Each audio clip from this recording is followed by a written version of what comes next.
Welcome to Eagles Concept Learning Room. In this video, we want to go through Mathematics Paper 1 for November 2019. The purpose of us going through this video is to just show people on how to handle Paper 1 questions and also on how to answer it in the exam. Alright, if you are watching us for the first time, please don't forget to subscribe and have access to our content. So, paper 1 questions, you are supposed to show your working. The only difference between paper 1 and paper 2 is that in paper 1, you don't use a calculator. And also, in paper 1, you don't use a calculator.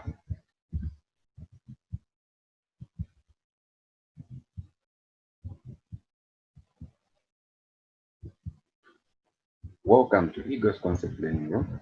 In this video, we want to give you tips and insights and instructions on how exactly you are supposed to be successful in answering and passing your paper 1 exams. So, mathematics paper 1, to begin with, you are not supposed to carry a calculator. Number 2, you are also supposed to show your working. So we are saying the difference between paper 1 and paper 2 is that paper 1, you don't use a calculator, but the rest remains the same. You are showing exactly what it is that you are doing. And secondly, you will not be given any rough paper, meaning you have to show your working and everything you're doing within the paper. All right, stay tuned as I demonstrate how you are supposed to do these things using this November 2019 as a sample question paper. If you're watching us for the first time, don't forget to click on the subscribe button so that you can have access to more of our content that will help you in your exams. So question 1, as you can see on this first page here, let me just mention this one. There is a column here which says for examiner's use. Please, never ever should you write anything in this column. Never ever should you write anything in this column. So what you do is on these same spaces provided here, that is where you're supposed to show your working. Then the final answer, you write it here. So please follow through as I demonstrate and follow every instruction that I'm going to be saying here to help you to be successful in your exams. So follow me as I begin to solve as well as make some comments. Pay attention to every comment that I shall be making. Right? Question 1 read, evaluate -1 to the power 0 multiplied by 2 to the power 2. Right? So this one, we begin. It will be simple. Any number to the power 0 is simply 1. So this one is 1 multiplied by, this 2 to the power 3 is the same as 2 multiplied by 2 multiplied by 2 and close brackets. So the next thing, this one is going to be 1. So this is 1 multiplied by, and this is 2 times 2 times 2. And this one is giving us what? 8. So because we are saying 1 multiplied by 8, which will simply be 2 equal to 8. So what you do is now you can write your final answer there. Okay, so that is how you are supposed to handle paper 1 questions. We continue.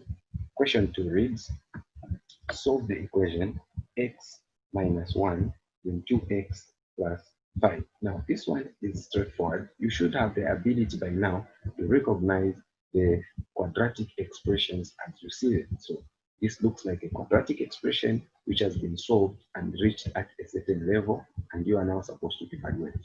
So, this one, you interpret it, it is supposed to be x minus 1 is equal to 0.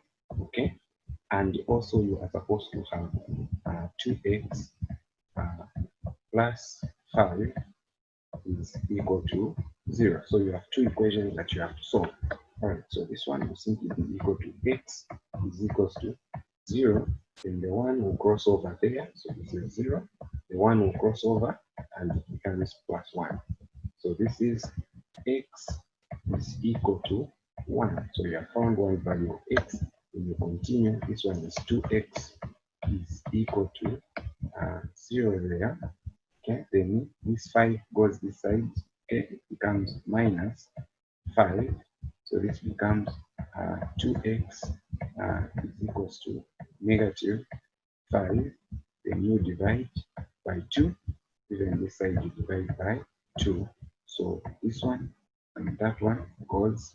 Then you are simply now saying x x there is equal to 2 into negative 5 is negative 2 remainder 1 over 2. Then having found this one now, that is when you go and conclude here and the space provided for you. So you're going to write x is equal to 1 or x is equal to negative 2, 1 over 2.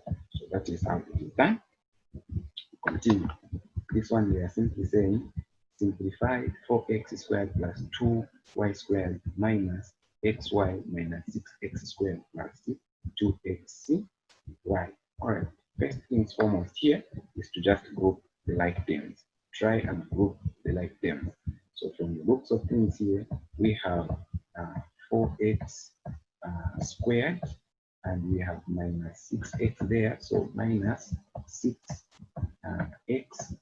Okay, so then the next thing that we're going to do is we are going to have now plus 2y squared minus x y then plus 2x y. All right, this will group the like terms and we continue to reducing it. So 4x squared minus 6x, this is 6x squared. So this one, I've just gotten this one and this one, they are like terms. Then this one and this one, they are like terms. This one on its own. That's why I've left it like that. So these are the two there and those are the two at the end there. So 4x squared minus 6x squared, this one will definitely give us minus 2x squared. So you simply subtract them and get the sign of the bigger number. Then you're dealing with two different signs. So this is minus 2x squared. So this one will be plus 2y squared. Okay, then minus xy plus 2xy. This one will just be plus xy. So this is plus xy. All right. Can we further reduce this one? Okay, so this one, in some cases, maybe because we have the 2 here and we have the 2 here, maybe we can say this one is 2 open brackets, so that will remain minus x squared plus y squared, close the brackets, plus x y. You can also leave it there, or you can just leave it here. All right, so those are possibilities in which you can leave this answer. So they are simply saying simplify. All right, so I'm saying you can even leave it here. That is the best actually. Or if you want, you can go there, but the best one is this one there. Then that's when you can come here. Never forget to come and write here. So this is negative 2x squared plus 2y squared plus x y. All right, so now we are saying the fact that they say answer here, some people think it's just to write your final answer and you show your rough exam. No, it's to show your working. These spaces are here for you to show your working. The only difference, like I'm saying, is that in paper one, you don't carry a calculator with you, but you are supposed to show your working. Please, we are emphasizing on that one. Mathematics is never witchcraft. We need to see what it is that you are doing. And remember, never ever write in these spaces. They are for the examiners. You are not an examiner, you are a pupil. So don't write anything in this space here. Thank you for that one. We proceed. Shade A union C complements intersection B in the Venn diagram in the answer spaces. All right, you can refer to the other video in how I was giving it sets. But if you can remember, the first thing we do is we write the entries in here. Okay, write any numbers that you feel like writing. So this is 4, 5, 6, 7, 8. Okay, and you begin now to list these ones. So the first thing you're going to list is you're going to list A union C complement. So A union C complement, this one simply means that those that are not found in what A union C. So A union C is A and C. Okay, so meaning this is A, this is C. So those that are not found is just 3 and 8. So this one is going to be 3, 8. Okay, you close, then you go to B. Okay, let's list B. So B will simply be equal to, okay, so B, let us say B. So B is 2, 3, 4, 5. Okay, so this one will be 2, 3, 4, and 5. Okay, then now let's list now together, put it together back, which is A union C complement, A union C complement, intersection B is equal to, then that is now when we put them together. So in here there is 3, even in here there is 3. So that is the only intersection. Intersection means those that are found in both. Alright, so this is just 3. So when it comes to shading this notation here, we are just going to shade the part where there is 3. So that is the part where we are supposed to shade, and you are done. Alright. Next question.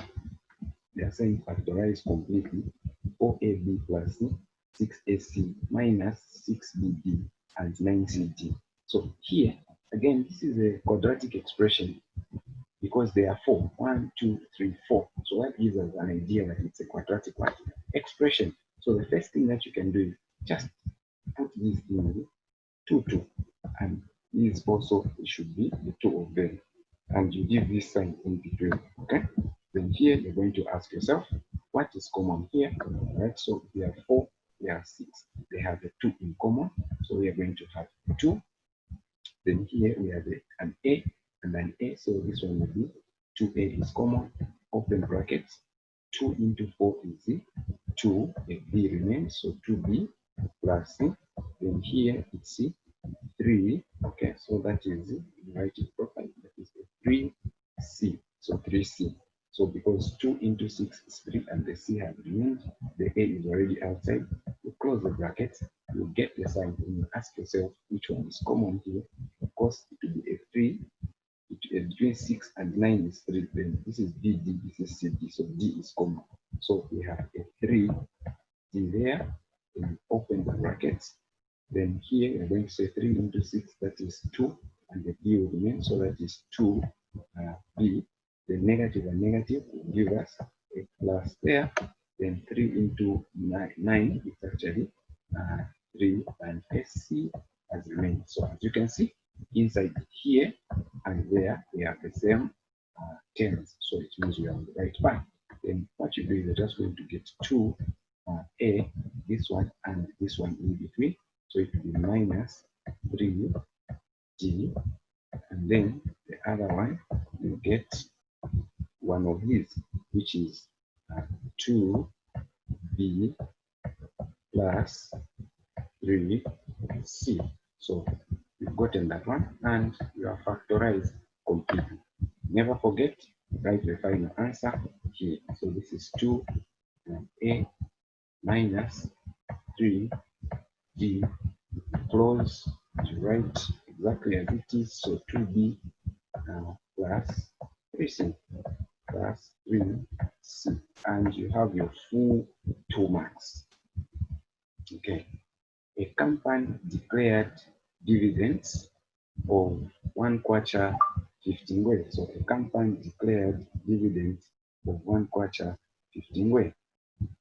Musalala has 600 shares in the company. Musalala has 600 shares in the company. How much will she get? Okay, so it's per share. Per share simply means 1. So here we are going to use simple proportion. So we are simply saying 1 share. Okay, so here we are simply saying 1 share is equivalent to, so 1 share is equivalent to 150, 1.5. Okay, kwacha, 1 kwacha 50 ngwe. Okay, so 1 kwacha 50 ngwe. Ushala has 600 shares. So here now we are saying 600 shares. 600 shares will be equal to how much? So this is X. Then you cross multiply there. So meaning we are simply multiplying 600 multiplied by what? So we can just say 600 here is being multiplied by 1, 5. This, okay, 1, 5.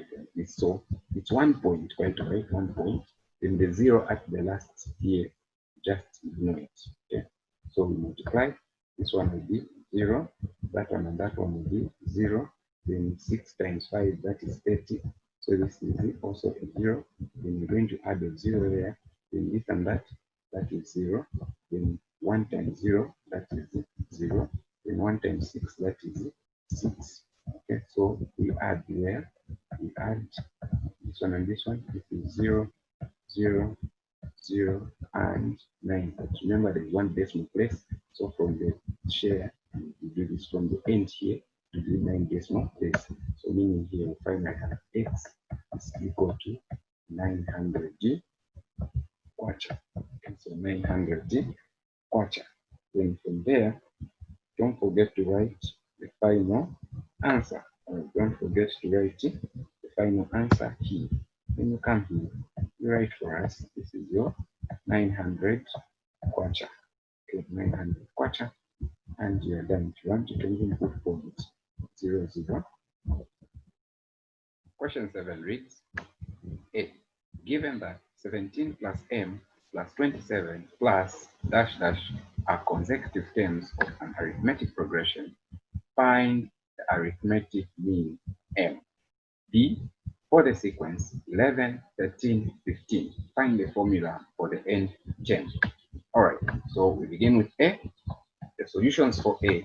Now, when finding the arithmetic mean, you can either use the normal formula or you can use the typical arithmetic mean formula. So what do I mean? I'll demonstrate both. So here, we can easily say for a mean, now we can use this one. For a mean, A, B, C, okay?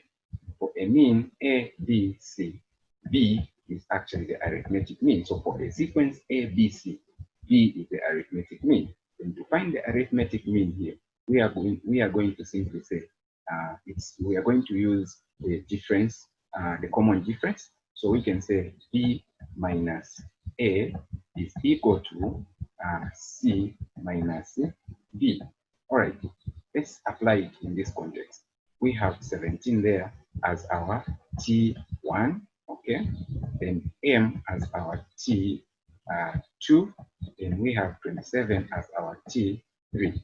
So to find the common difference here, we are going to say T2 minus T1, okay? So this one will be T2 minus T1, okay? Or we can say T3 minus T1. All right, so now, because the answer we get here and the answer we get here is the same, so why not just equate this one to just be T2 minus T1 is equal to T3 minus T1. So T2 minus T3, so that one is going to be, this one is T2, which will be M minus 17 is equal to 27 minus m. So this is 27 minus m. Group the like terms together, we are going to have m plus m is equal to 27. Okay, so this is 27 here. 27 minus m, then m minus 17. So that is what we're going to have. All right, so we finish working on the like terms here. So we are simply saying 27 plus 27 plus, let's check, this is 27, then this one goes inside, so it is 27 plus 17, then we have 2m here is equal to 27 plus 17, we can add it here, so 27 plus 17 there, which is equal to 7 plus 7 is 14, so 4 carry 1, then 3, so here we have 44. So here we can say this is simply 44, then we divide by 2, also this side we divide by 2. So that one, and that one, that one, and that one, so we have our arithmetic mean m being equal to 22. So having done that, you even write your answer right there, 22. All right. Or to some people, they can just add 17 plus 27 divided by 2, like we'll find the mean, but the correct procedure is this one. All right, let's also find B. So B, they are saying for the sequence 11, 13, 15, find the formula for the nth term. Now, we know that the nth term Tn, the nth term Tn is given by A plus, okay, close brackets, n minus 1, then we find the what? The common difference. Now, we know that in this sequence that we've been given, our T1 is this one. T1 is also known as the A. Then we know our T2 is this one, and we have our T3. So here, our A, we are going to put 11, which is the first term. So 11 plus, then in brackets, when they say find the nth term, what they're trying to say is do not substitute for n, leave n the way it is. So it will just be n, then minus 1, then the common difference we can find, common difference D can be given by T2 minus T1 or T3 minus T2. In this case, it will be 13 minus 11. So it is 13 minus 11, and this one is giving us a 2. So here we are putting 2, and this one will be 11 plus, so that one will be 2n there. So 2n is 2 multiplied by n is 2n minus 2 there. So this one is equal to, okay, so this one is equals to, this is 11 minus 2 plus 2n. Okay, so this is 9 plus 2n. So 9 plus 2n, and we have our nth term. So nth term here, Tn, will simply be given by the formula 9 plus 2n. So this is 9 plus 2n. Question 8 reads, the transpose of a matrix A is -1, 4, 5. Find the matrix A. Okay, so now the transpose is -1, 4, 5. Find matrix A. All right, so now we know that transposing a matrix simply means turning it upside down. All right, transposing a matrix simply means turning it upside down. All right, so now the transpose of matrix A, they've given us the transpose. Okay, so here what they're saying is A, they've given us AT. So our AT is equal to this one, -1, 4, and 5. That is what they've given us. Then to find A, we know that the relationship between the matrix and its transpose is that here, like here we have a 1 by 3, we have a 1 by 3. Okay, this is the transpose, meaning the original matrix was actually a 3 by 1. So here what you're just going to do is it will be like this. So it will be -1, 4, and 5. And if you check, this is a 1, 2, 3. So this has become a 3 by 1. Okay, 3 by 1. So your answer is this one. So here you're just going to write A is simply equal to, this is -1, 4, and 5. So this is what you have. All right, let's see if we can solve B.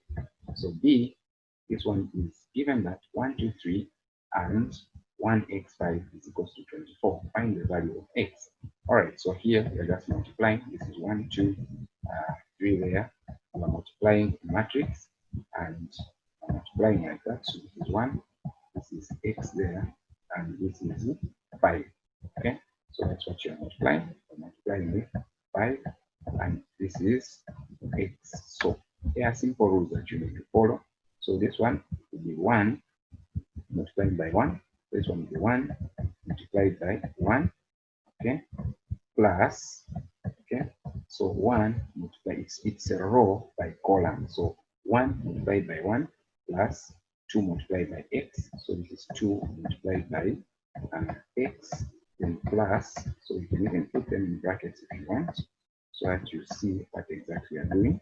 Then plus 3 multiplied by 5. So this is 3 multiplied by what? By 5. Alright, so you've done that, and this is it. So this one should be equal to what? 24. Okay?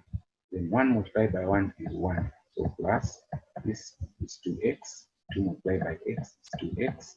Then plus 3 by 5 is actually 15. This one is equal to 24. Okay? 24. Then this is 1 plus 1 plus okay, this is just 1 plus 15, which is 16. So this is 2x is actually equal to 24, okay, minus 16, because when you add this one and the 15 together, 16, the crossover will become negative. So this one is 2x is actually equal to 24 minus 15. You can 24 minus 16 rather. That one is simple. So 24 minus 16 is actually a simple thing. You can perform that calculation, which will actually be an 8. Okay, so this is 8. Then divide by 2. And remember, no use of calculators. Okay, so this one and that one goes. This one and that one goes. So the value of x here will simply be equal to 4. So here we can write now x is equal to 4. Okay, so we now have our value there, which is x is equal to 4.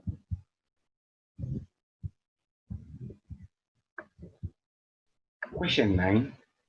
A number is chosen at random from the set 1, 2, 3, 4, 5, 6, 7, 8, 9, and 10. Find the probability that it is a perfect square. So your A here is going to be straightforward. The perfect square is a number that has got a square root. So we check here. 1 is actually a perfect square. Okay. Then what other number do we have? 2, no. 4 is a perfect square. Okay. Then what other number do we have? 10 is also a perfect square. So we have 3 numbers. Okay. So we have 3 numbers out of 1, 2, 3, 4, 5, 6, 7, out of 10 numbers. So this one is going to be 3 out of 10. So that is our answer. So the probability is 3 out of 10. So that is how you find your answer. So the answer is simply 3 out of 10. And you write it here, 3 out of 10. Okay. Then we solve the equation 8 to the power x is equals to 1.8. So the first thing that you do is you're going to express this one in terms of the same base. So this one you can write it as 2 to the power 3. Okay. Then you maintain the x outside there.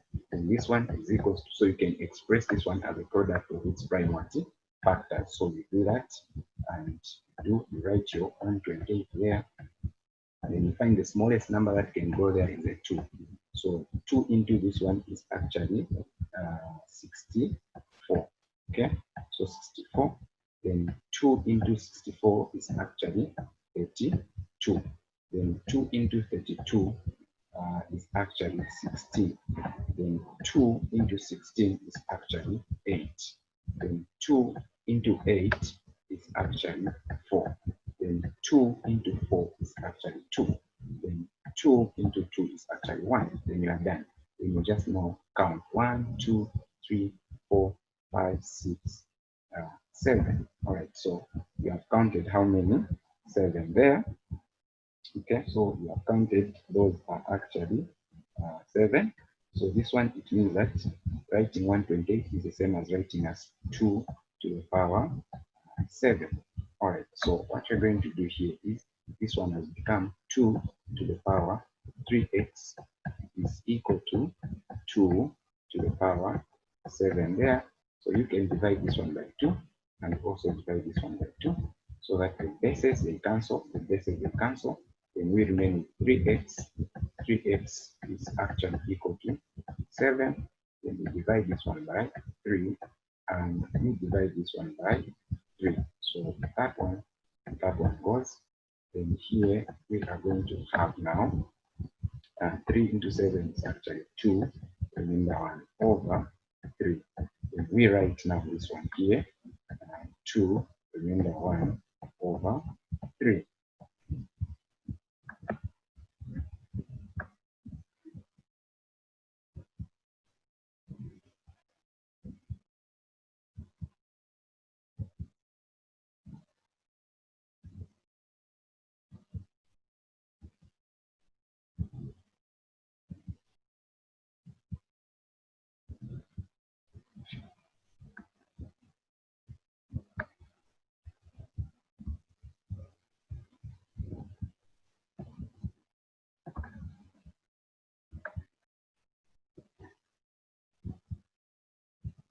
Question 10.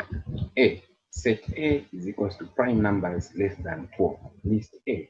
So now prime numbers are simply numbers that have got only two factors. So prime numbers are numbers that are divisible by only one and itself. So from 0 to 12, the prime numbers are as follows. So we have 2, okay, because 2 there is 1 and 2. Then we go to 3, there is 1 and 3. We go to 5, there is 1 and 5.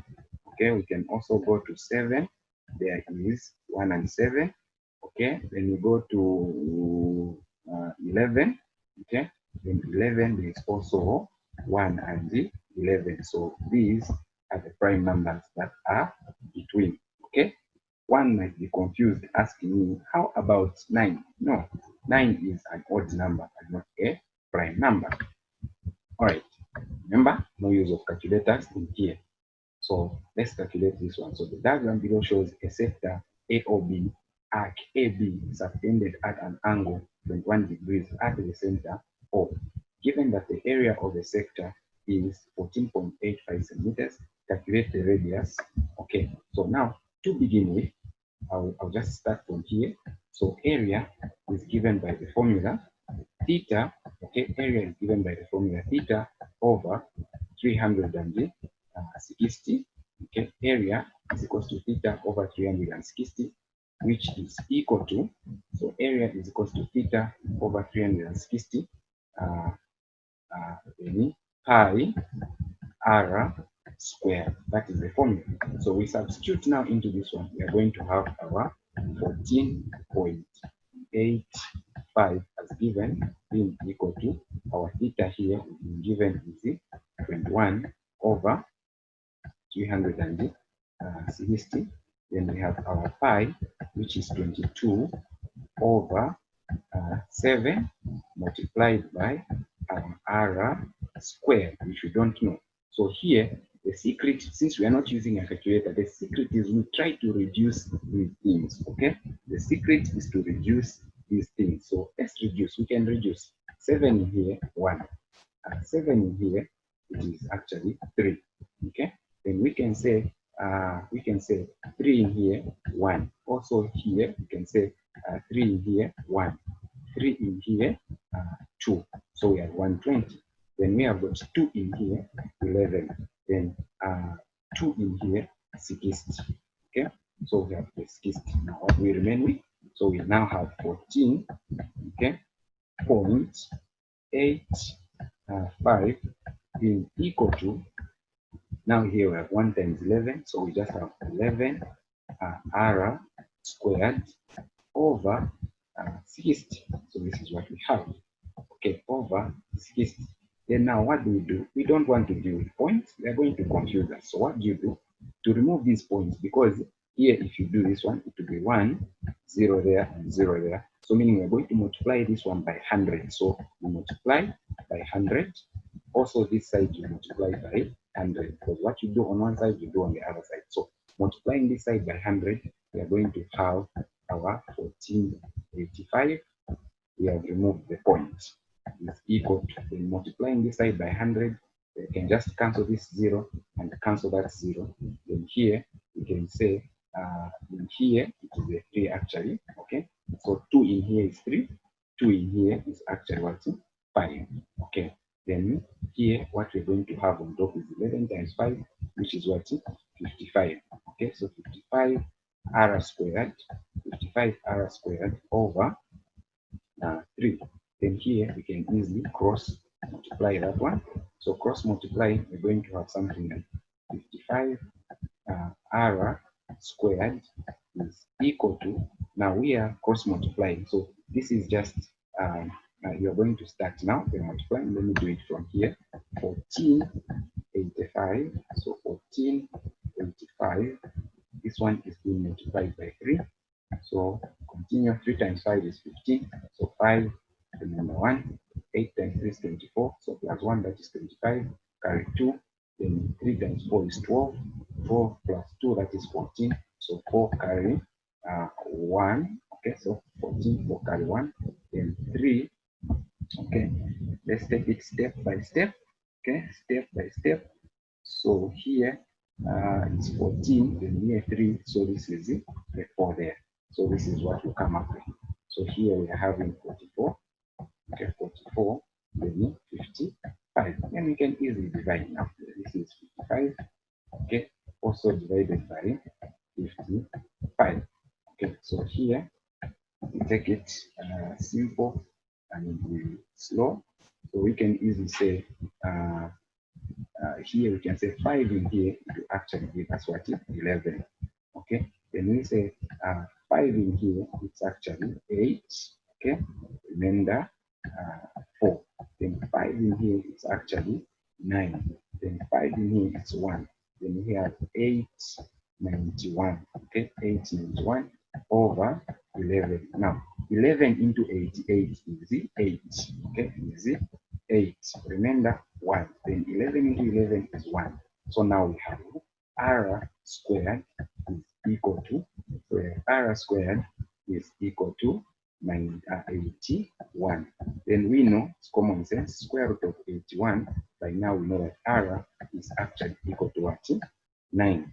But just for the sake of interesting someone, finding the square root is quite easy. You just express it as a product of what its prime numbers. So here we can have 81, and the smallest number that can go in here is actually 3. So 3 into 8, 3 into 8 here, you know that it's what? It's 2. Okay, so 3 into this one is 2. Then remember 2. Then 3 into 21 is actually 7. Then we are going to say 3 into 27 is actually 9. Then 3 into 9 is 3. Then 3 into 3 is 1. Then since it's a square root, you just categorize it into 2. So we're going to have something like 3 to the power 2 multiplied by 3 to the power 2. Then you put it into this square root form. It means these two cancel there. Then you remain 3 times 3, which is what? 9. So there's a way you can find the square root in the exam. The diagram below shows the position of towns A, B, and C on the Earth's surface, right? So this one they're saying shows the positions of A, B, and C on the Earth's surface. So this is the position A, B, and C there.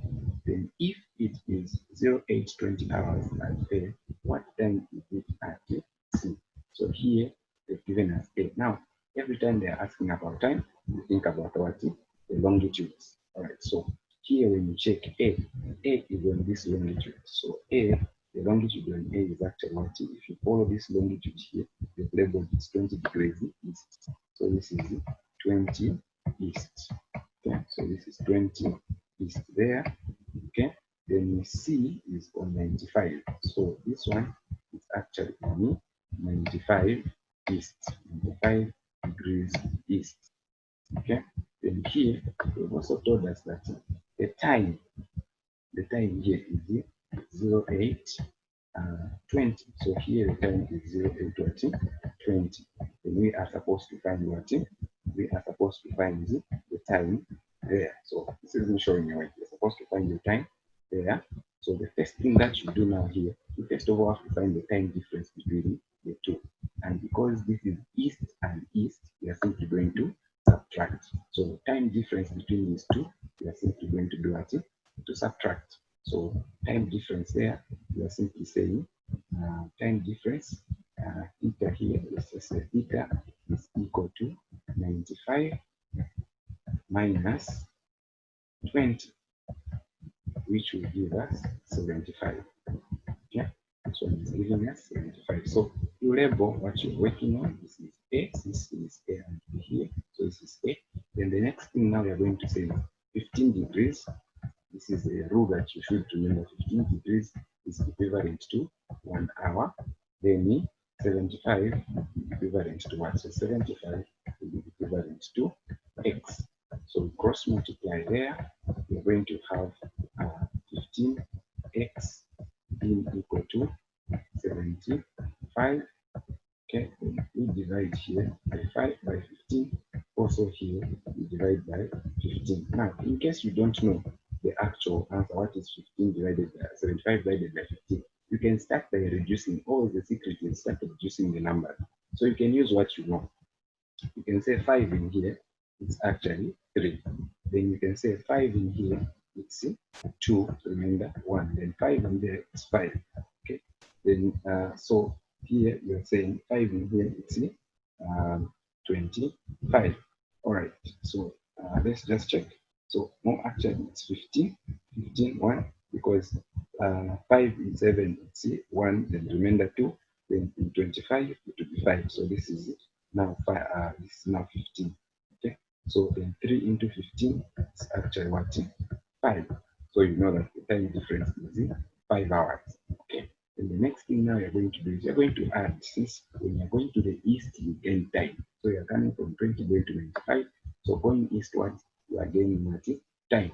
So you're going to add now this your 0, 8, 20. Okay, then you add your 0.5 hours. So this is 0.5. Then hours here we just have 0, 0. Okay, then we add. So this one will be 20 there. Okay, and this one 8. This one will be 8 plus 5. 8 plus 5 is what? So that is 13.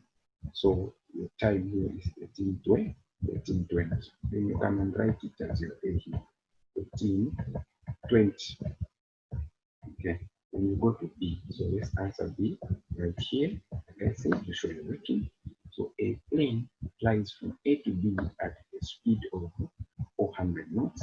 How long does the journey take if AB is 4,800 nautical miles? Okay, so now we know that the formula is speed is equals to distance over time. Okay, speed is equals to distance over time. So this is over 1. When you cross multiply here, you're going to find that distance will simply be equal to speed times what? Times time. So this one will simply be equal to the speed is 400 knots. Okay, 400 knots. We write 400 knots. Okay, multiplied by so here we are finding the speed. This is speed times time. How long? Okay, how long we are finding time. So let's just remove that. There was a little bit of an error. Let's just remove this one here. We're finding time. Okay, so using the same formula, speed is equals to distance times time. Okay, so speed here, we use the formula speed is equals to distance over what? Over time. So here we just have to make t subject to the formula. So here we're going to say d is equals to st. Now we are going to divide by s. Even this side we divide by s.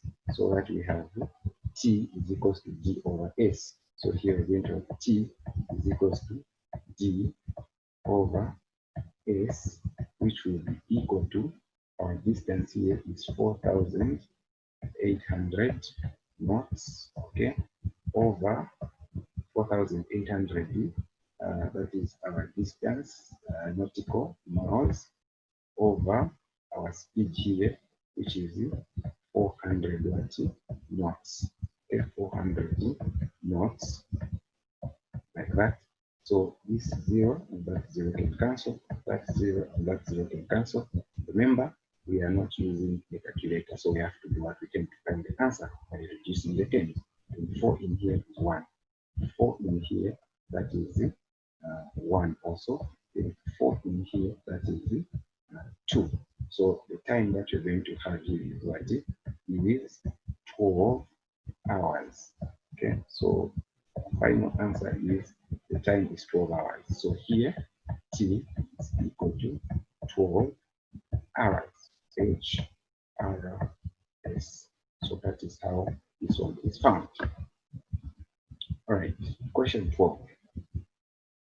The length, so we go to question 12, which says the length of a wire is measured as 4.5 centimeters.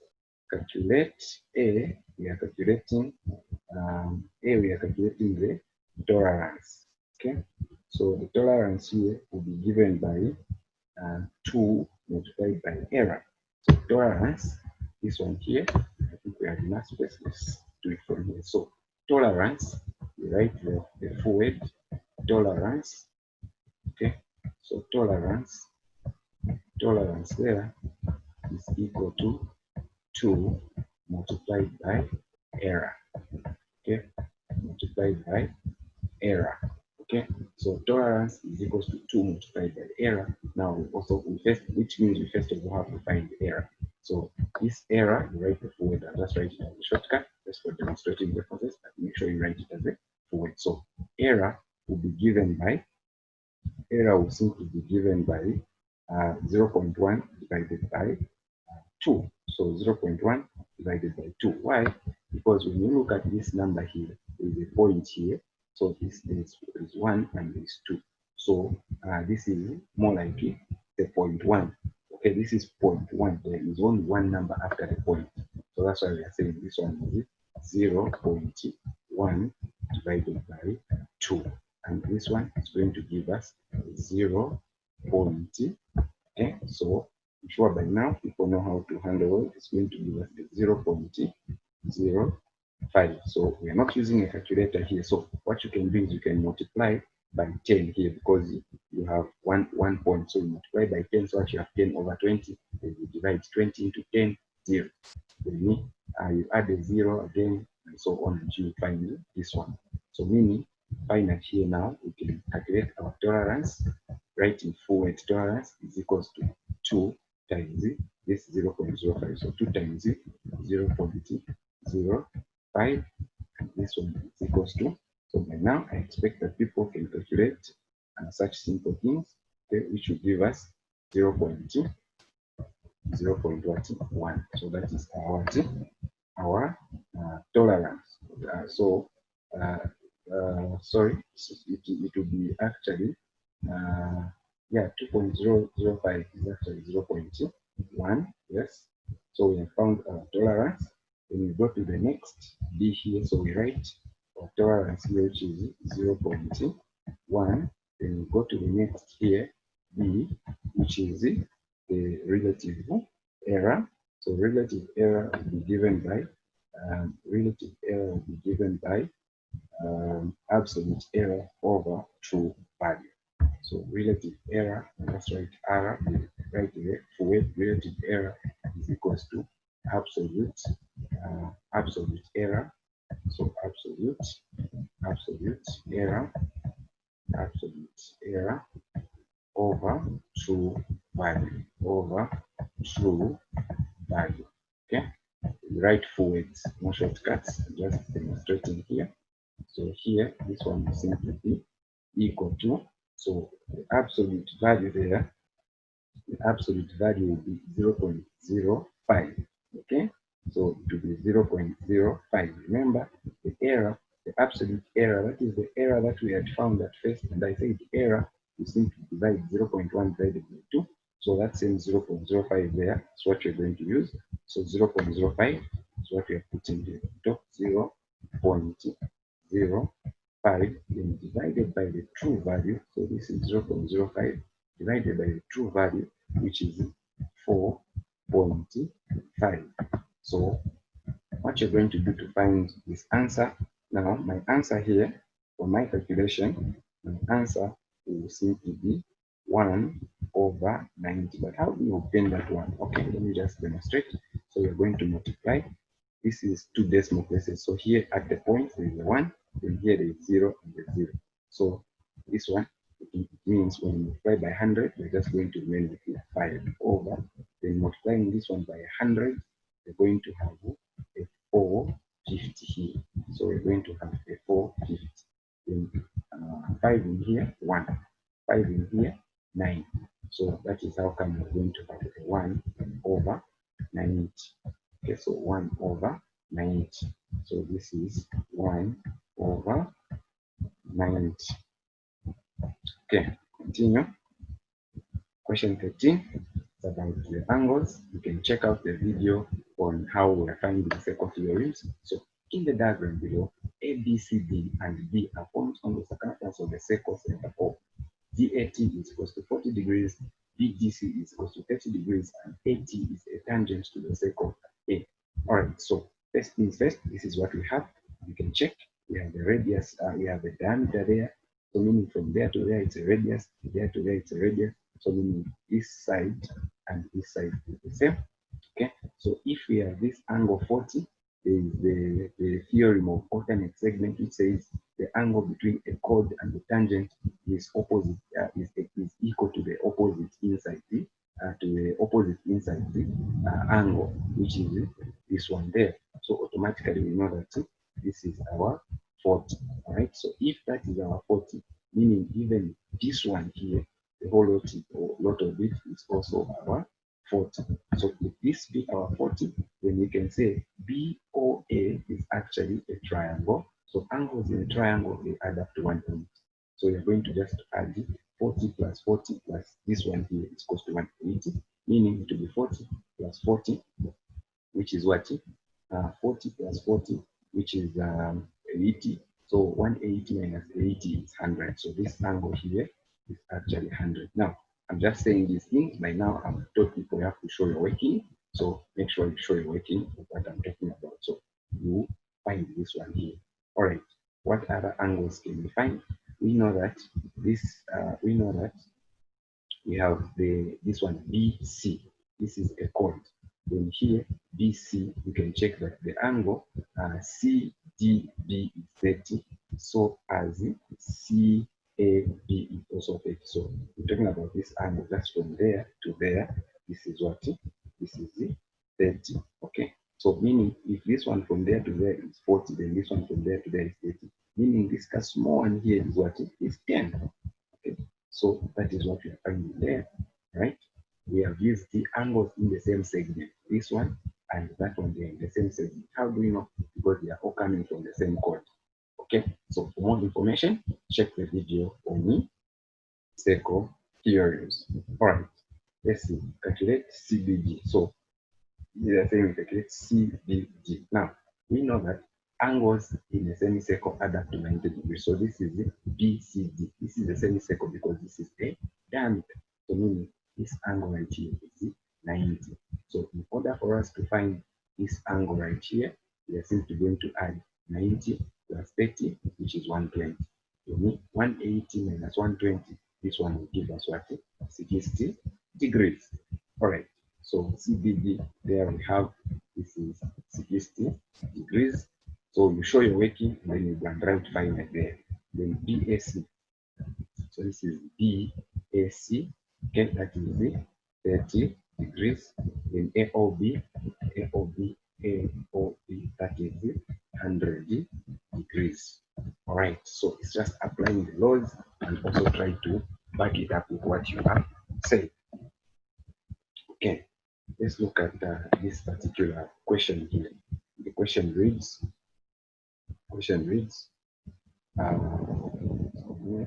okay, the question reads, in the diagram below, BCD is a straight line, AB is equals to 12 centimeters, AC is equals to 20 centimeters, and angle ABC is equals to 90 degrees. Find the value of ACD.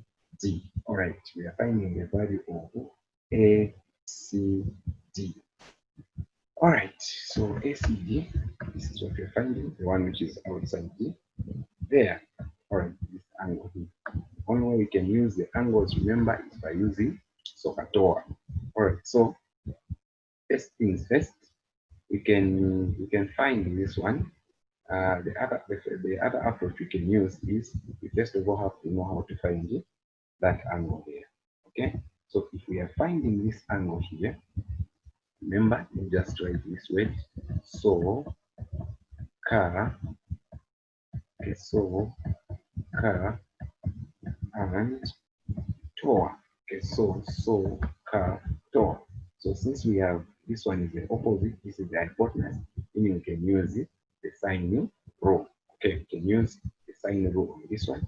So we're just going to say sine sine c is equal to, so sine c is equal to 12 over 20.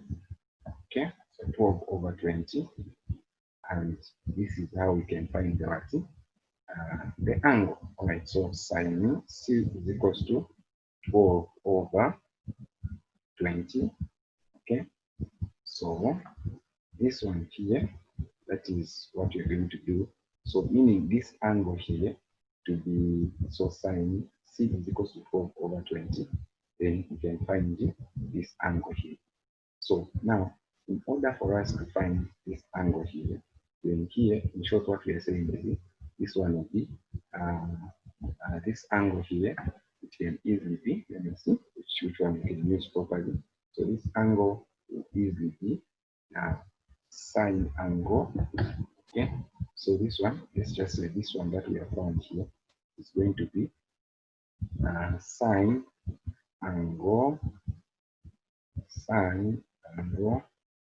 So this one to be sine. Okay, I think the sine rule is not going to occur like here. We'll try to use some wrong.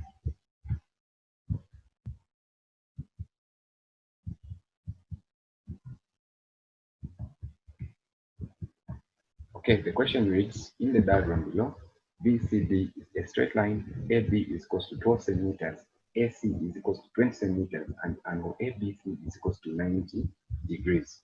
All right, so here we're going to use a car from that one, which is so. Okay, so car, okay, tower. So tower here. These are trig ratios. So we are going to use this one. So for us to use this one, we need the value here. So we are going to use, first of all, Pythagoras Theorem. So to find this one, let's just name it what? X. So to find my x, I'll simply say x squared is equals to 20 squared minus 12 squared. Okay, so this one is equals to 400 minus 144. So this is 400 minus 144. Okay, there is a method on how you can find these things. So this one here, it will give us the difference there, will give us 256. So x squared is equals to 256. So square root of that and square root of that one, we are going to have a value of 16. All right. Right now, we taught people on how to deal with these things in the power, how to find square roots and squares. Okay, so we find 16. So this one is now 16 here. So meaning we can use it cos. So here, using this one, you're saying cos C here, this angle C.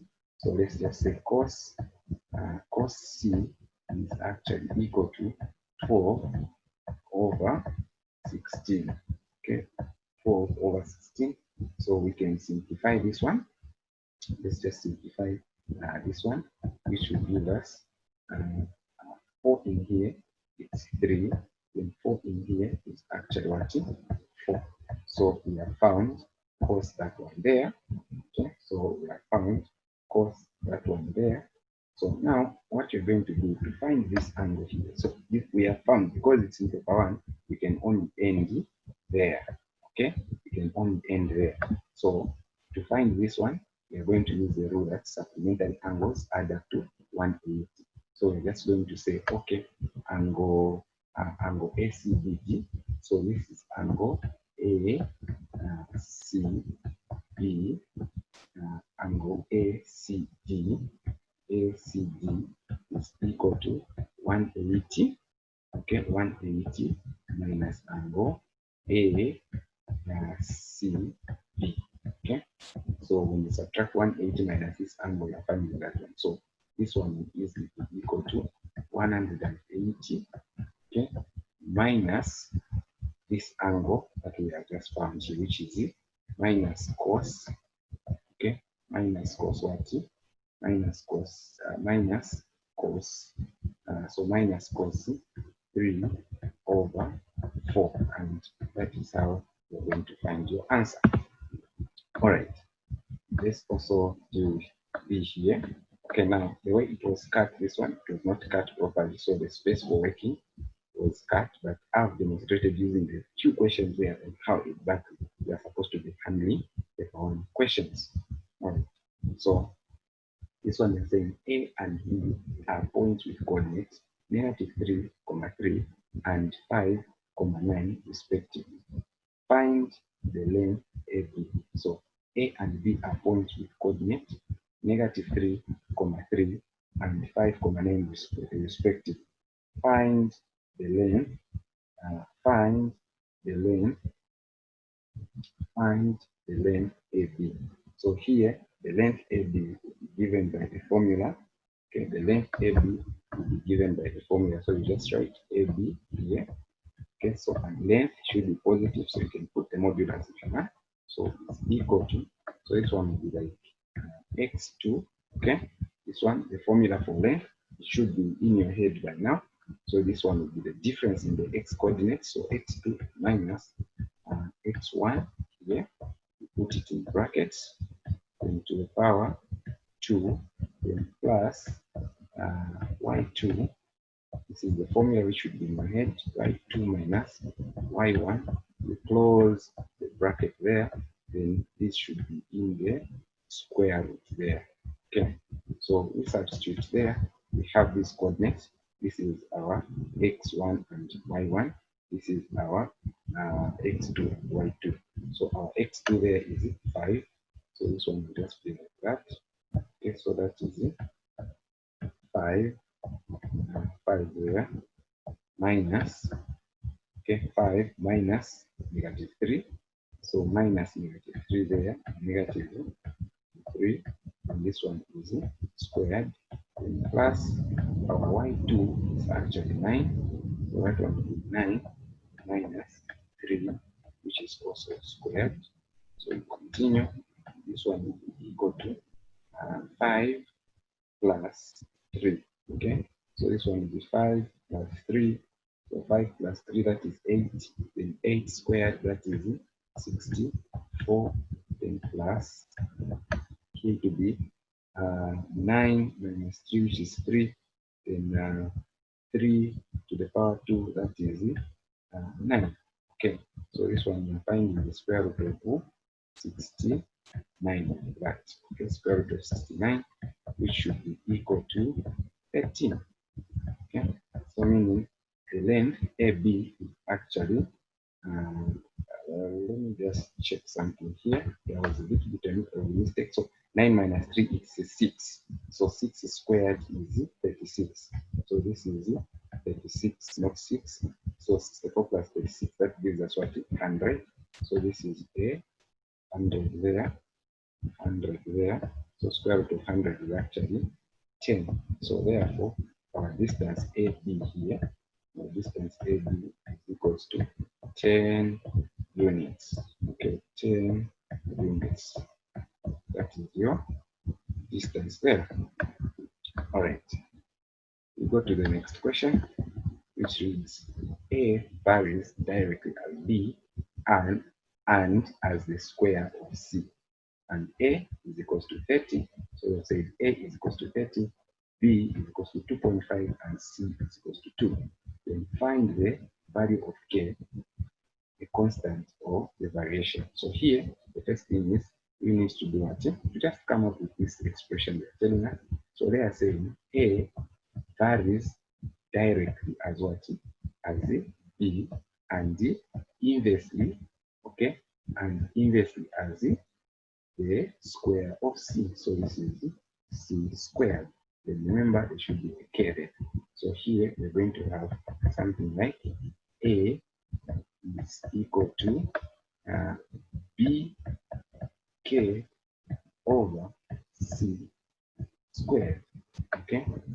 Now, if we can make k subject to the formula there, just cross multiply there, then we are going to have now our bk here being equal to, so our bk being equal to a c squared and divided by b, then this side divided by what? By b. So that one and that one goes.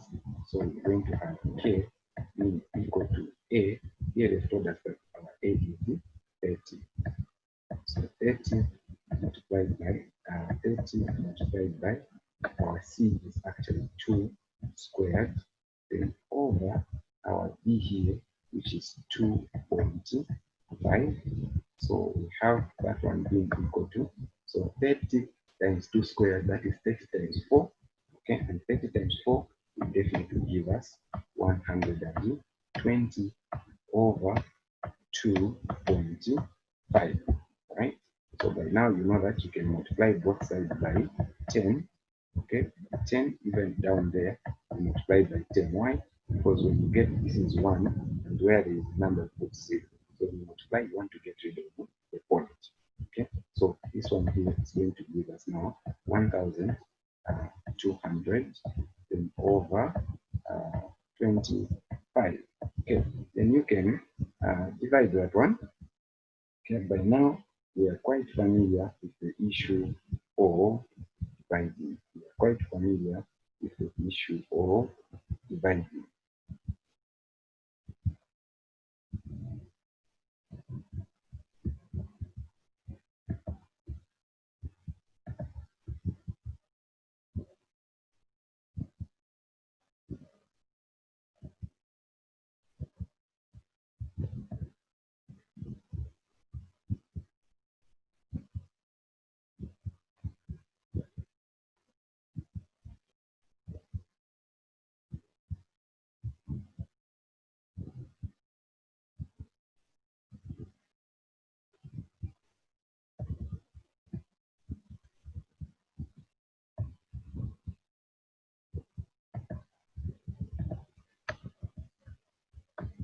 Question 15 reads, A varies directly as B and as the square of C.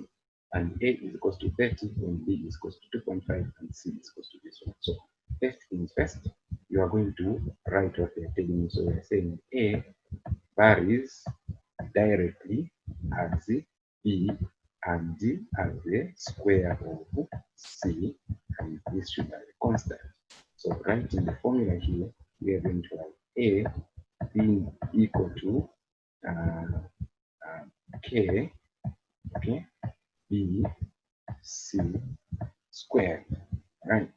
So if that be the case, then since we are finding k, we're just going to divide by b c squared, even this side over b c squared. So this and those will go. Then we have our value of k as k is equal to, so k is equal to a, and our a here is being given as a 30 over our b, which is 2.5. So 2.5 multiplied by what? By 4, because c is 2, so 2 squared is 4, and this one will be equal to 30 divided by what? 10. So 30 over 10, and we have our k as k is equal to 3. Okay, so that is the value of k. Then we go to the next. Now we are saying find the value of a when b is equal to 2 and c is equal to 3. So find the value of a. Remember the formula we came up with was a is equal to k b squared. So a is equal to k b c squared. So this one will simply be equal to our k, which is 3, multiplying with our b. Here they say b is equal to 2. So multiplied by 2, multiplied by c squared. So c squared, that one will be 3 squared. So this one will simply be 3 times 2. So this one will be like 3 times 2, which is 6, then times. Also this one 3 squared is 3 times 3, which is what? Which is 9 there. Okay, then by now people should be familiar that 6 times 9 is actually 64. So this one is equal to 64. And you have found your value right there. And the last question says, find the values of C when A is equal to 300 and B is equal to 4. So now here, we know from the initial formula there, which we had said A is equal to K B C squared. So meaning we just divide by K and B.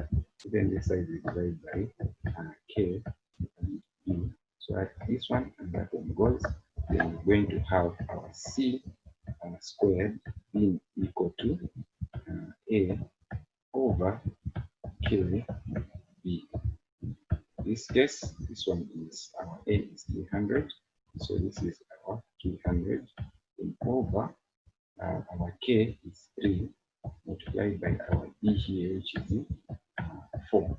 So this one is giving us 300 divided by 12. So 300 divided by 12, this one is equals to, you can use a 2. 2 in here is actually 150. Okay. And 2 in here is actually 6. Okay. Then we can say 2 in here is actually 3. 2 in here is actually 75. Then 3 in here 1. And 3 in here 25. So we have now something like C squared is equal to 25. So we find square root. Also this side we find square root. So meaning the value of C here will simply be equal to 5. And you have found your answers. Okay, now whenever you are dealing with square root, meaning your answer should be written like this, plus or minus. Okay. The next question simply reads, find, okay, the integral of 3x squared plus 8x minus 5x. So here, what you are going to do is very simple. You are simply going to say this one here, which is y is equal to, so when integrating, you're simply going to say 3x to the power 2, you simply add plus 1, and this is over. What you do on top, you do down also, plus, so 2 plus 1, then you write plus, so this 8 that you are seeing here, this is 8x is the same as 8x to the power 1, so you add plus 1, then over 1 plus 1, then minus this 5 that you are seeing here. Just add x since it's a constant, so it will just be 5x, okay, then plus c. You always add plus c, because remember there's a constant that is supposed to be there. So this one becomes y is equals to, so this one will be 3x to the power 3 over 3, then plus this is 8x squared over 2 minus 5x, okay, minus 5x, then plus c. Right.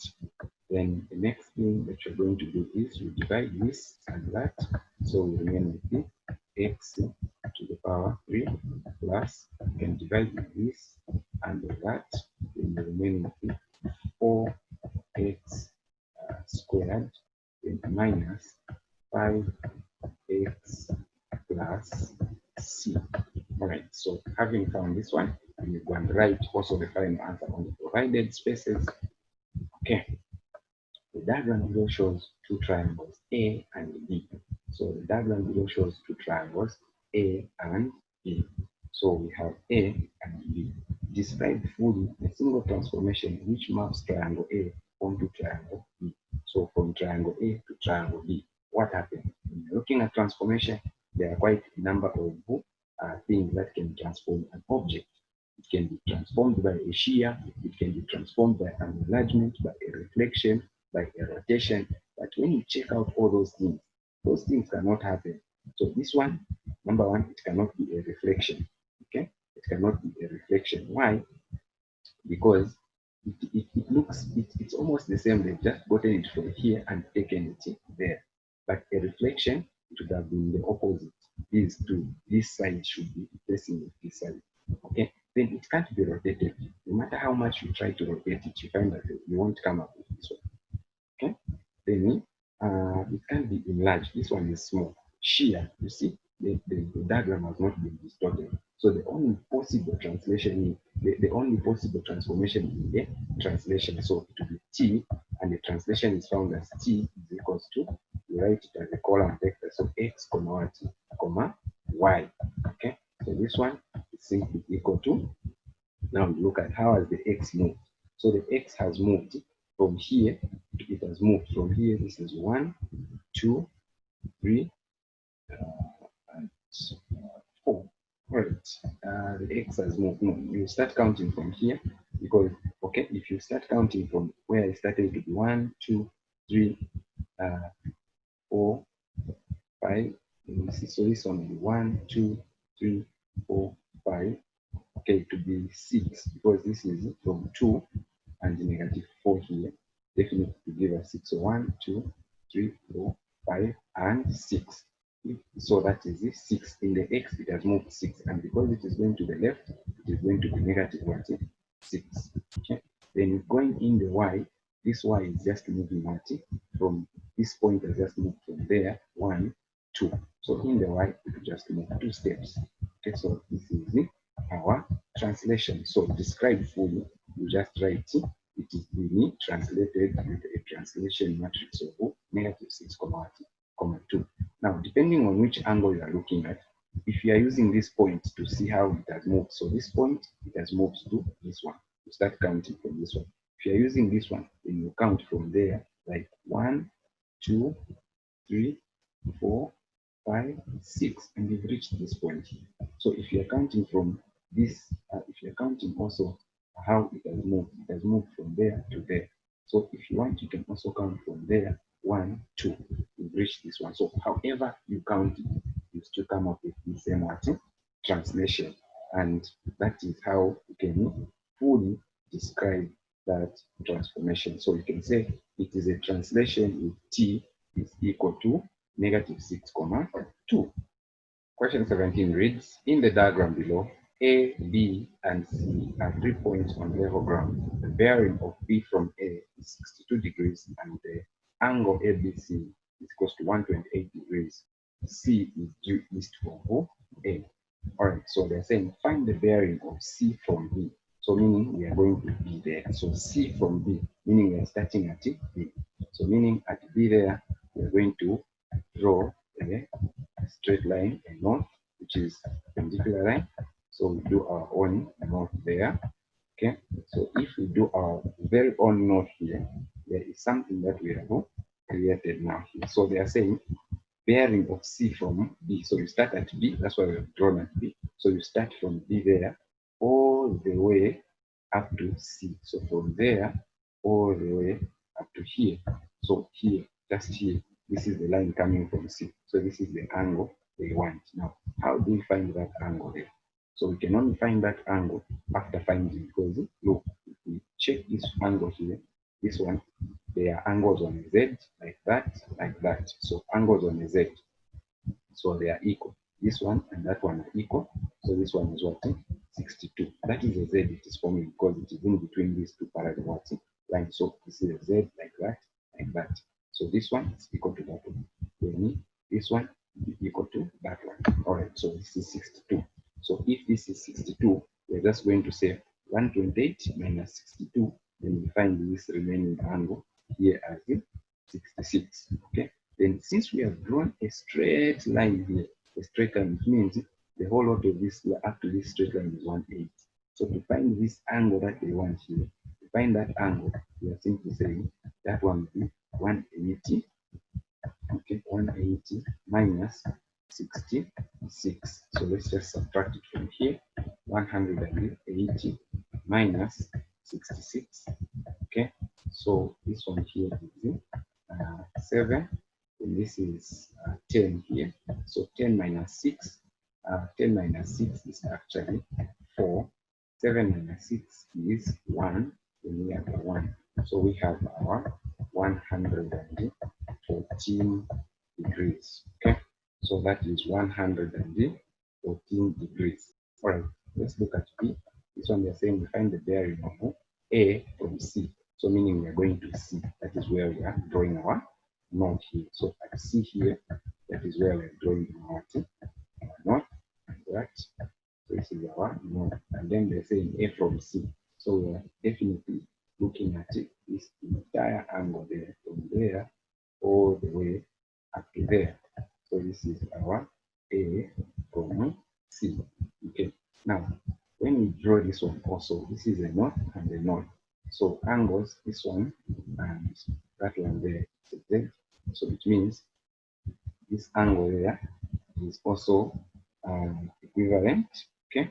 So now here, what you're going to do here is very simple, because remember here they say this statement here, they say C is due east of A. So C is due east of what? A. So meaning this is a straight line also here. So since we have drawn this straight line and this straight line together, these they are making a 90-degree angle there. So we started from C all the way up to A, because they say A from C. That is the rule. So you start with the last letter they mentioned, that is where you draw the line. Then you start making the angle from there all the way up to from this first letter they have mentioned. That is the rule there. So here now we know that this is a straight line from there all the way up to there. It's 1. Then we have the 90 there. So here it will be 180 plus 70, which should be equal to plus 90 rather, not 70 plus 90, this 90 there, which should be equal to 270 degrees. All right, so that is how you find that particular one. Okay, we go to this question here, and the question reads, the diagram below shows a plane figure made up of congruent semicircles. Okay, congruent semicircles. The angle is AOB is 90 degrees. So the angle AOB, this one is 90. Now notice that this angle here is 90. This angle is also 90. That angle is also 90. That angle is also 90. So this one you can tell that right here forwards rotational symmetry is actually equal to what? 4. So the order of the rotational symmetry here is actually what? 4. Okay. Then the angle of rotation, they've already said it here, because they are for 1, 2, 3, 4, and the complete revolution is 360. So 360 divided by 4 is 90. So the angle of rotation, so here you have angle of rotation right forward, which is equals to 90 degrees. Okay. And it is through the center. Oh, all right. So in order for you to write, and so meaning here we are saying this figure here has rotational symmetry of order 4 and an angle of 90 degrees through the center 4. And you have fully described this one. So describe fully the symmetry of the figure. So you're going to say this figure has got rotational symmetry of order 4 at an angle of 90 degrees through what? 4. You are done. So just memorize what I've said and write forwards on the answer space provided, and you'll be done with this question.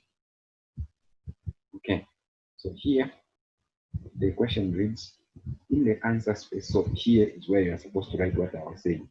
The figure has rotational symmetry order of 4, okay, at an angle of 90 degrees through the center of here. They can fit all those things. That's where you're describing.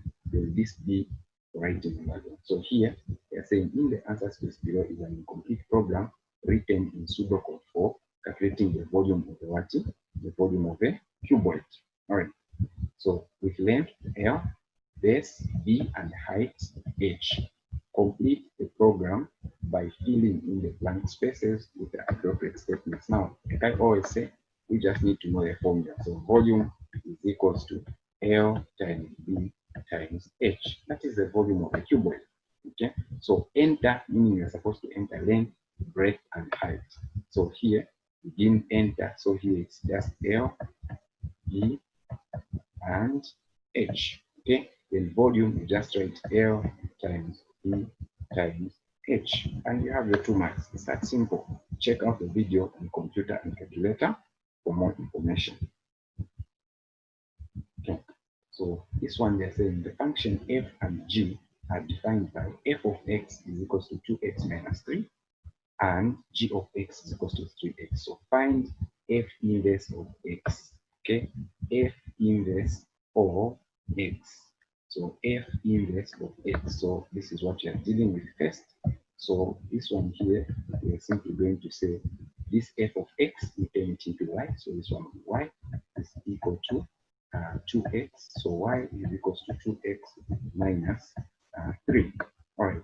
Then after you do this, make sure that you make x the subject of the formula. So if you want, you can write it like this. 2x minus 3 is equal to y. Okay. So this one will be 2x is equal to y plus what? Plus 3. Because the 3 has gone on the other side now. So this one will be over 2 and this one will be over 2. Okay. So this and that goes when you have x is equal to y plus 3 over 2. Then to find your final answer, you simply now return them the way they are. Therefore here, we are saying f inverse of x, f inverse of x will be equal to x, okay, plus 3 over 2. So please don't forget, after you make x the subject of the formula, then you just interchange it. Where there is x, you put y, and where there is y, you put x. And that is how you find the final answer. All right. Then question B here is solved for B now. We are saying we are finding gf of x. Okay. So gf of x. So meaning the fact that they started with g here, what it means, we are going to write this term here. So you start by saying g of x. Okay, so g of x is equals to 3x. Okay, now to write g f of x, it will be like this. So g, and we are saying f of x. Okay, so g f of x. What this means here is you're going to write. Okay, so when it comes to the part for the g f of x, what you're going to write here is simply g.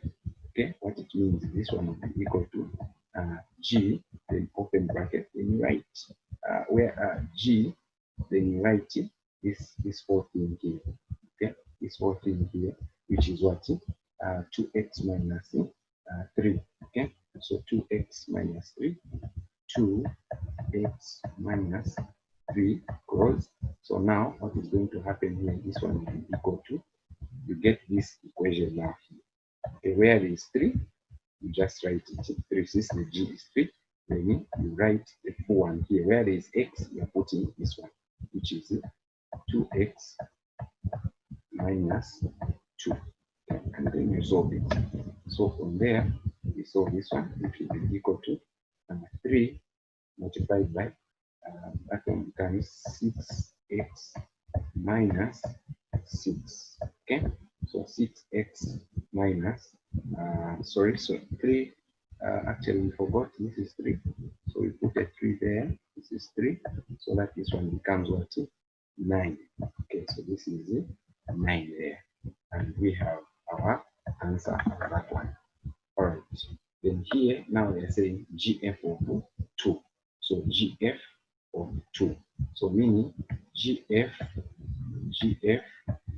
of 2, you're just going to replace in this expression that you have made, where is x, we put 2, so this one will be 6, then we put a 2 there, okay, then minus 9.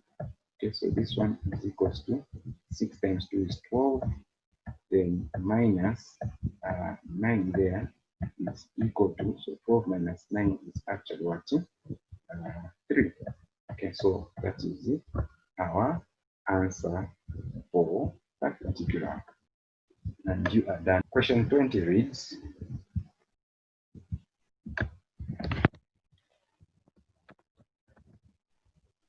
question 20 reads, in the diagram below, A is the point 0,4 and B is the point 2,0 and O is the origin. So here we're going to start the first things first. they are saying find the equation of a straight line through O which is parallel to AB. So they've told us, so this line is passing through here, okay, through here, and it's parallel to this one. So imagining this one in our head, a line will be something like that. It is parallel to this one. Now, we know that parallel lines have got equal gradient. So the first thing we're going to find is just find the gradient of this one using the formula m is equal to y2 minus y1 over x2. So this is over x2 minus x1. So substituting into the formula here, we are following the alphabet A, B. We have these as our 1s and these points here as our 2. So here, y2 is 0. So on top there we have 0 minus 4. And our x2 is 2. So this is 2 minus 0 here, which is our x1. And here we have our gradient as negative 2. Alright, so we have our gradient as negative 2. Then now we can find this gradient is the same as the gradient of this line.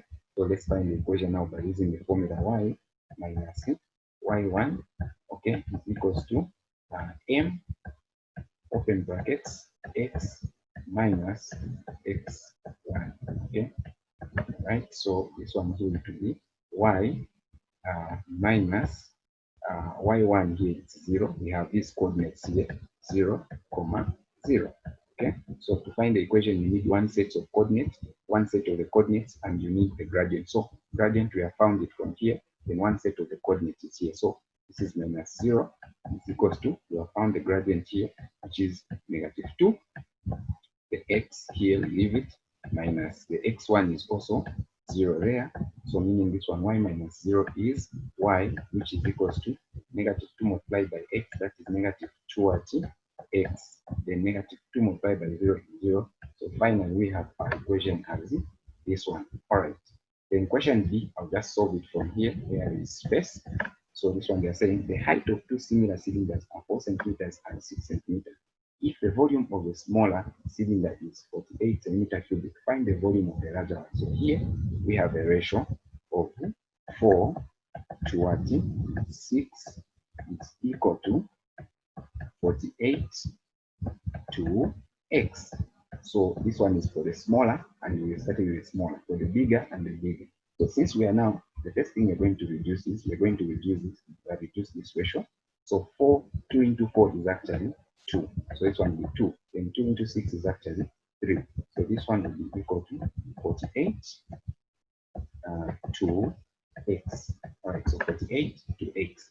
Then the next thing that we're going to do is, we are going to put them to the power 3 since volume is in cubic. So this one will be 2 to the power 3, also this one 2 to the power 3. So this now becomes 2 to the power 3 over 3 to the power 3 is equal to 48 over x. That is the way you can write ratios. Then here, you cross multiply. So you are having 2 to the power 3, x is equal to 3 to the power 3 multiplied by what? 48. So remember, in paper 1, because there's no calculator, you want to keep those values small. So here, you're just going to divide by 2 to the power 3. Even this side, you're going to divide by 2 to the power 3. Okay? So that goes.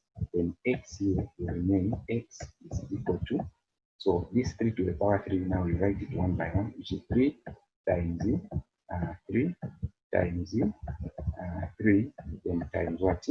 48. Okay? Times 48. Then this one will be over. Then also this 2, write it as 2 times 2 times 2.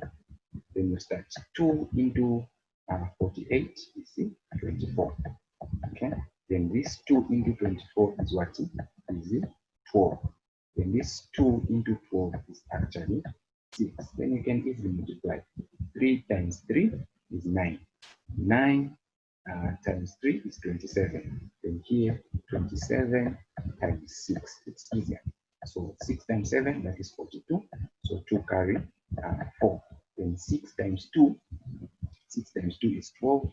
12 plus 4 is 16. And there you have your answer, 162 centimeter cubic. So volume of the bigger one is equal to 162 centimeter cubic. All right. Question 21 reads, write down the three inequalities that define the unshaded region R on the diagram below. So before we answer this question, just a reminder to people. Before we answer that question, just a reminder to people. Now, when you see that the line is solid like that, when the line is solid like that, then it's either this sign here or that sign is used. So this one is less or equal to, this one is greater than or equal to. Then if you see a broken line like this one, then the symbol to use, the inequality to use is either the less than or the greater than. All right, now how do we do that? We need to know the equation first. So let's begin with the simplest line here, which is this one here. And this line, we know that that is the line y is equal to what? Is equal to 6. Okay, because it is passing right here in 6. Now let's look at the unshaded region. So the unshaded region, that is the unwanted region, that is the wanted region. Then the shaded region, that is the region that we don't want. So we don't want the numbers that are bigger than 6. Okay, we don't want the numbers that are bigger than 6. So automatically here we know that y is actually less or equal to what? 6. And we have found the equation 1. Right? So please understand, we shade the unwanted region. Always remember that the one that we shade is the unwanted what? Region. All right. Then we go to this second equation here. Okay. So the second equation, let's just work it out from here. So first of all, have to find the gradient. So gradient is equals to y2, okay, minus y1 over x2 minus x1. So that is what you do. Then m is equal to, so here we know we can start with 1 and 2 there. So our y2 is actually 0. So that one is 0 minus 6 over, so this is my 1 and this is my 2. That's how I've chosen. There's a point there and there is a point there. All right. Then my x2 will actually be 2, my x1 will be 0 here. So this one will give me something like negative 6 over 2. So that this one gives me a value of negative what? 3. Okay, so I have that one. Then I'm going to use the formula now for finding the equation of a straight line. The linear equation is y minus y1 is equal to m, okay, open bracket, then x minus x1 close bracket. So y minus, I'll choose, if I want I can use these coordinates, if I want I can use these coordinates here. So I'll just use these ones here because this one has got a 0 at the end to be easier for me. But even if you use this one, you still find the same equation. So minus 0 is equal to my gradient, which is negative 3. Okay, then I have my x, then minus my x1 here is actually 2. So I close the brackets there. Then I'll have y is equal to, because y minus 0 is y is equals to, so this one will be negative 3 x then plus, okay, this is negative 3 times 2, that is plus 6. Okay, so now here we have our equation. Then how do we know now the symbol to use here? Okay, how do we know the symbol to use here? All right, so let's say I chose the point 3, 3, 3. I'm sure you just choose any point which is outside here or the one which is in here. But from the looks of things here, you can even without testing, so hypothetically, you can just see that here this one is going like this. So the numbers that are at this side are definitely less. Okay, so the numbers that are this side are definitely less. So meaning what they wanted something larger. So this is how come you can just tell to say y is actually greater or equal to, okay, so y is actually greater or equal to 3x, okay, 3x plus 6, and this is your second equation. So for the third equation, you can also do the same. The first thing you do is you first find gradient, right? So you can find the gradient. which is y2 minus y1 over x2, okay, x2 minus x1. This one will simply be equal to, so I can pick these ones as my 1 and these ones as my 2. So my y2 there is actually 6 minus my y1, 6 minus 0, then over my x2 is 8 minus 2. This one gives me 6 over 6. So my gradient here is actually equal to 1. Okay, then I substitute into the equation which says y minus y1 is equal to m, okay, m open brackets, then this one is x minus x1 like that. So I substitute into this one. I'm going to choose these coordinates here, or choose these coordinates here. So this one will just be y minus 0, which is equal to 1 here, and the gradient here is what? X minus my x1 there is actually 2. So those and those. So this one will be y is equal to x minus 2. Okay, so now how do I know which symbol to use here? So the symbol to use here is also actually, let's just test it also. Okay, let's test it. So if we pick any point, let's pick 4 here. Let's pick 4, 0 here.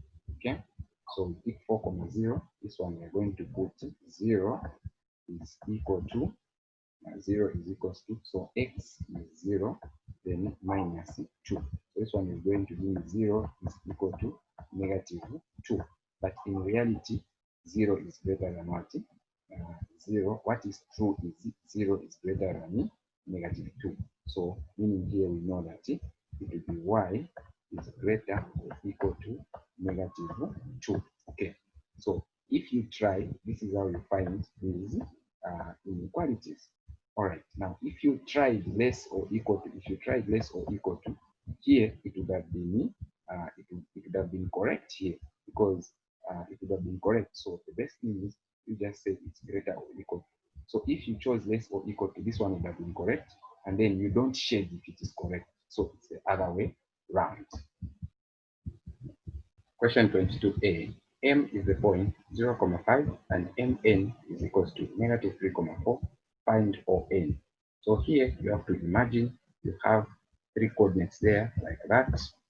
You can draw something imaginary. Okay, so we have the O here, and we have the M there, and we have the N here. So they've told us that MN here is actually negative 3 and 4 expressed as a column vector. And they've given us that M is this point. Okay, M is the point 0, 5. Okay, so M is the point 0, 5. So here we have 0, 5. All right, so here if M is the point 0, 5, meaning the X is 0, then the Y is the 5. So meaning even this one will also be 0. So let's do this. Here we are saying this is 0, 5 there.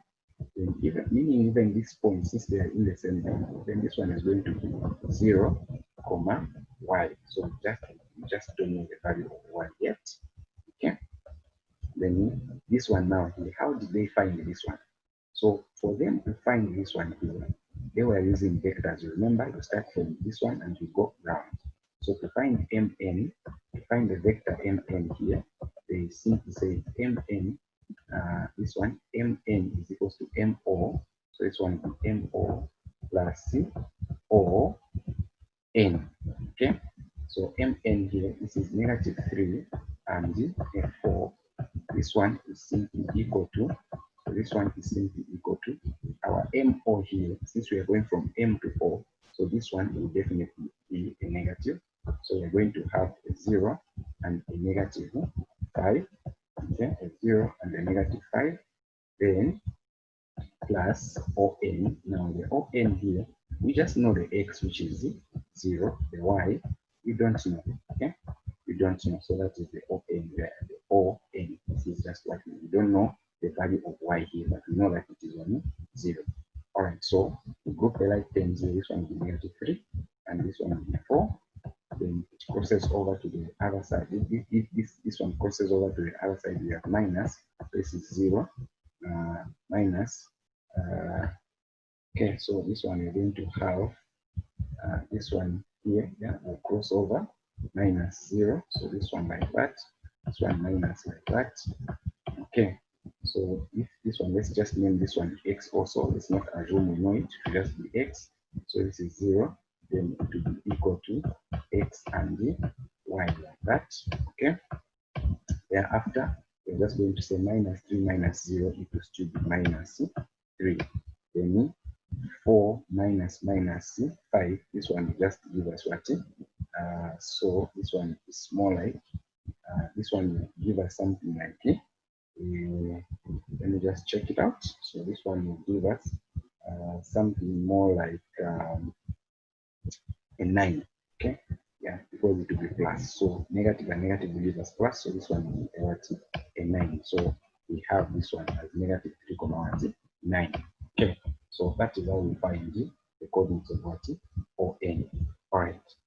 Now let's look at this one. We are saying the sketch shown below represents the graph of the curve y is equals to x squared minus 4x plus 3, passing through the points A, E, and C. Alright, so this is what we have. So interpreting this one here, we have that this one is 3, 0. Okay, so this one is 3, 0, B, 0, sorry. And this one is C, 0. Okay, so C, 0 here. Okay, so we have E, 0 and C, 0, which means that the value of y at these 2 points is what? Is 0. So the best thing that we can do is we can solve this one. Y is equal to, that is x squared, okay, x squared minus 4x plus what? Plus 3. So we can solve this one.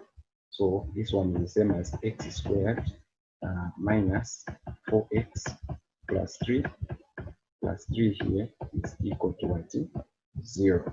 Okay, so x squared minus 4x plus 3 is equals to 0. So what we do here is we are going to say our A, by now we know that it's 1, our B, we now know that this one is negative 4, and our C is 3. So to find the product, we're simply going to say 1 times 3, which is 3. To find the factors whose sum is B, we're just going to say x squared, okay, x squared minus x, then minus 3x. So wherever I gotten this one, I've gotten the factors of this one, such that when I get negative 1 multiplied by negative 3, this one will still give me back what? 3. But when I add negative 3, it will give me this one, negative 4. So that's how I've chosen these ones. Okay, so minus 3x plus 3. Okay, I have that one. Then now I can group them into categories of what? Of 2 like that. So having grouped them like this, now I'm going to have this x here, open bracket. So I'll remain with x minus 1, then minus there. What is common there is 3. Then I'll remain with what? X minus 1, like that. Then I'm going to choose one of them, which is x minus 1. Once these two here are equal, then you know that you're doing the right thing. So x minus 1 is equals to 0. Then you also have x minus 3 is equal to 0. Okay, so this is x minus 3 here. That's what I've gotten. So meaning x is equal to 1 and x here is equal to what? 3. Okay, now logically thinking, B comes first, so it is the one that is going to be what? 1. Then C comes second, so it will be 3. Therefore, the coordinates of B here will be 1, 0. Okay, and the coordinates of C there, will be 3, 0. All right, then the next question they're saying we should find the minimum value of y. So to find the minimum value of y, there are about 3 different methods that you can use. Let me demonstrate using the simplest method possible, is where you just get the value here. You know that this is 1 and this is what? This is 3. So what you're going to do is you're going to add 1 plus 3. Okay, so you're just going to say 1 plus 3. So here x is equal to, so the value of x is the one which is right here at the midpoint. Okay, so you're just going to say 1 plus 3 divided by 2. In short, you add the number of this one plus this one divided by 2. and this one is going to give us the value of 4 divided by what? 2, and this one will be 2.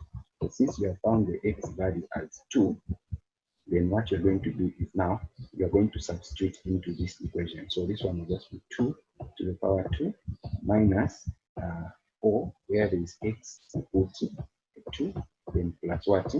Plus 3. So we are finding the value of y now. So this is 2 to the power 2, that is 4, minus 4 times 2, that is 8, then plus what? Plus 3. All right, so that is one of the things that you can do. So 1 plus 3 divided by 2 was 2. So you substitute that 2 into this particular equation here. Okay, and you substitute into this particular equation, you are going to have a scenario like this one. So we have found the midpoint here. So at the midpoint, the value of x was what? Was 2. So this is 2 to the power 2, that is 4. Then 4 times 2, that is 8. Okay, then plus 3. Okay, so here it will be 4 minus 8. This is something like negative 4. Then plus a 3 here. This one will give us the value of y as negative 1. Okay, so the minimum value of y here is actually equal to negative 1. So that is the easiest way you can do. So just add the x value here plus this x value here, divide by 2. You find the x value here.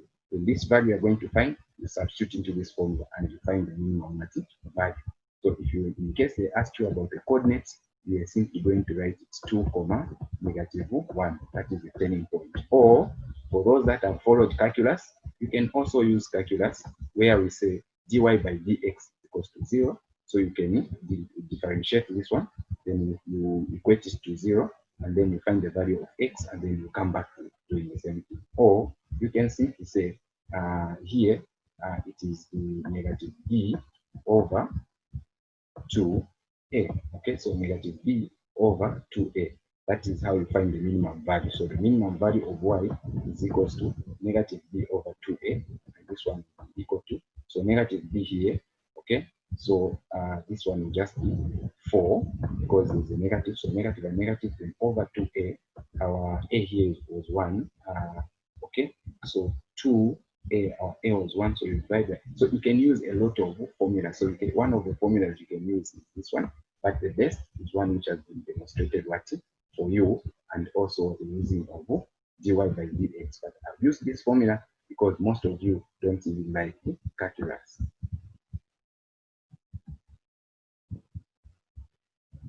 Question 23. The diagram below is a speed time graph of a car. The car starts from rest and accelerates uniformly at 2 meters per square second for t seconds until it reaches a speed of 16 meters per second. It then travels at this at 16 meters per second for 40 seconds, after which it comes to rest in a further 10 seconds. All right, so first things first, we know that acceleration is equal to v minus u. Okay, so this one is v minus u over time. So our acceleration they've given us is 2, is equal to, then our velocity here they've given us, that is from 0 to 16. So that is 16 minus 0, then over t they've not given us. So this one will just be 2t is equal to 16, because here we are simply cross multiplying. So divide this one by 2, also we divide this one by 2, and we have our t being equal to what? 80 seconds. Okay, so that is the answer for number 1. Then the second one, now if this one is 8 here, let's fill in the blank. They say it then travels for 16 meters per second for 40 seconds. So meaning we add 40. This one will be 48. Okay, so this one will be 48. Okay, and after which it comes to rest in a further 10 seconds. So we add plus 10. This one gives us what? 58. So we completed the table. Alright, so there we are saying we should find the distance traveled in the last 50 seconds. So the last 50 seconds is from here all the way up to the far end, because 58 minus 8 gives us 50 seconds. Now, to find the distance under the speed time graph, we use the fact that distance under the velocity time graph or speed time graph is equals to area under the graph. So here, the area, you need to know the regular shapes. Here we can see, here we have got shape number 1, which is actually a what? A square, because the distance from here, 48 minus 8, the distance from there to there is what? Is 40. And the distance from there to there is what? 16. Okay, so to find this area here, we are simply going to say area is equals to A times B, which is equal to 40, okay, multiplied by 16. Okay, and the value here, there, you can show how we are doing it. So 40 multiplied by 16, you can perform that one easily and you find the value of 640. So this one is 640. Okay, so 640 meters. Now you don't have to write in here like I'm writing. There will always be space for you to do this. You know how I've demonstrated using question 1 to 10. Okay, then we also have this area here. So this one we are simply going to say A is equals to half base height. That is how we find for a triangle. So that one will simply be half multiplied by our base. Our base from here to here is actually 10. So multiplied by 10, multiplied by 16. Now 16 is the height, the perpendicular height from there all the way up to there. Okay, so here you can easily say here is 1 and here it's 8. So 10 times 8 is what? 80 meters. So to find this total distance here, we are simply saying it's 640 meters plus 80 meters. Okay, plus 80 meters, which will give us what? 700 and which will give us 720. Yeah, 720. So this one will give us 720 meters. All right, let's do it the last question. So in the last question now, they are telling us that we find the speed of the car when t is equals to 53. So here is the car. Now we expect the speed of the car to reduce. Okay, so the speed of the car in the last what? When the speed is 53. So let's assume our 53 is somewhere there. Okay, our 53 is somewhere here. So we want to find our 53 seconds is here. So this is so the speed of the car. So our 53 seconds is somewhere here. Okay, let's assume it's somewhere here. Here is where our 53 is. So meaning this is our 16 here. Okay, this is our 16. And definitely here the speed is 0. Okay, now what is the speed here at point x? That is what we are trying to find. Okay, so what is our speed at point x? That is what we are trying to do to find. So in all interest here, you have to make some ratios here.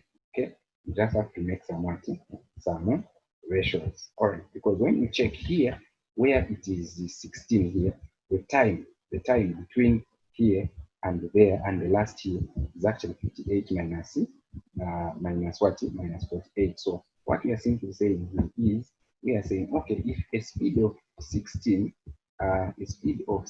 here is being covered in the speed of 16 is being covered in the speed of 16 has managed to reduce 16 to Shan has reduced in 10 minutes. Okay, then at what speed? Okay, at what speed will it reduce in? Then we go now 53. Okay, so we do like a 53. So here we are saying 16. Here we are simply saying 16 minus 0 here. That is where we go for 16.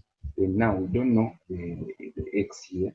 So that is now where we're just going to say this one is actually, we subtract 58 minus 53 so that we get a 5.